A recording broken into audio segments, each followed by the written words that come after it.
Stress is always around. It's part of our life. Stress often comes from work difficulties, overload, difficult relationships with colleagues or bosses, and many other things. Our goal is to learn how to handle stressful situations and overcome them. If you don't learn how to cope with chronic stress, you may face a range of physical and mental health problems. Health issues, mental health disorders, behavioral changes, interpersonal issues, reduced productivity. So if you're dealing with any of these issues, stay with me and watch this video to find out 5 effective strategies for coping with stress. I started researching this issue and found tools that can help you. I've read a book of Brian Claridge and Carrie Cooper, Stress in the Spotlight, in which they presented the results of 23 interviews with businessmen, politics, and sports leaders. They were asked about their approach to business, how they succeeded in life, and what the key success factors were. My primary interest lay in exploring how they deal with stress in their lives, the instruments and the techniques they employ.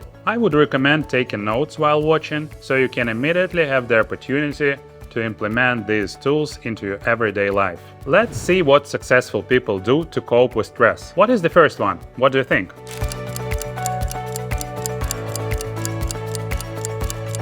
Keep fit and exercise regularly. This is what one of the interviewed said. I try to run 3-4 miles first thing every day, and I find it relaxes me mentally and physically for the day's challenges. I'm not really into running myself, but I've heard from many people that when they run, at some point they enter the kind of meditative state where thoughts drift away and their minds clear.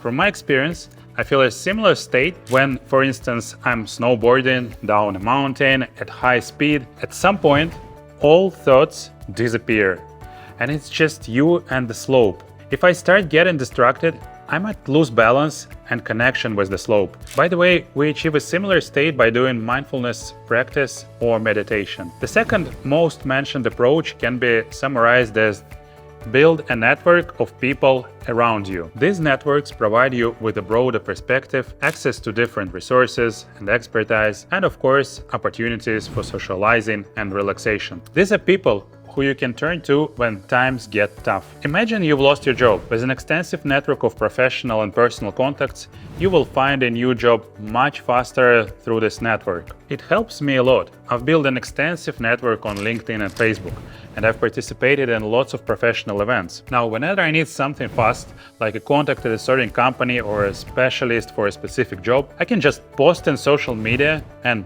bam, I get what I need super quick. No wasting time, no stress. The third one is love.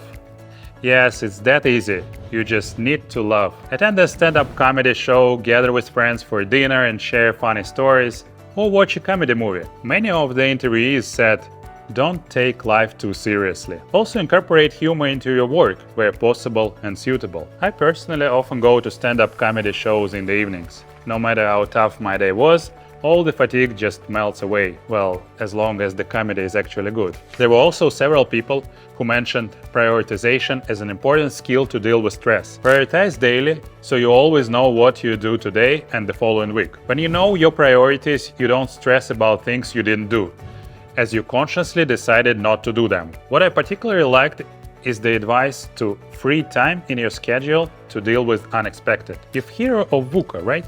VUCA stands for volatility, uncertainty, complexity, and ambiguity. So in a VUCA world, it's impossible to predict what's coming at you. The trick is to ensure you have the mental energy and the time to deal with unexpected. If you find it difficult to prioritize and you often experience stress, then return to this video from time to time. The last point I want to mention is work-life balance. It's about having balance between work, family, and quality time for yourself. Engaging in sports, art, hobbies, and education. One of the top managers interviewed said, life should be a multi-legged stool.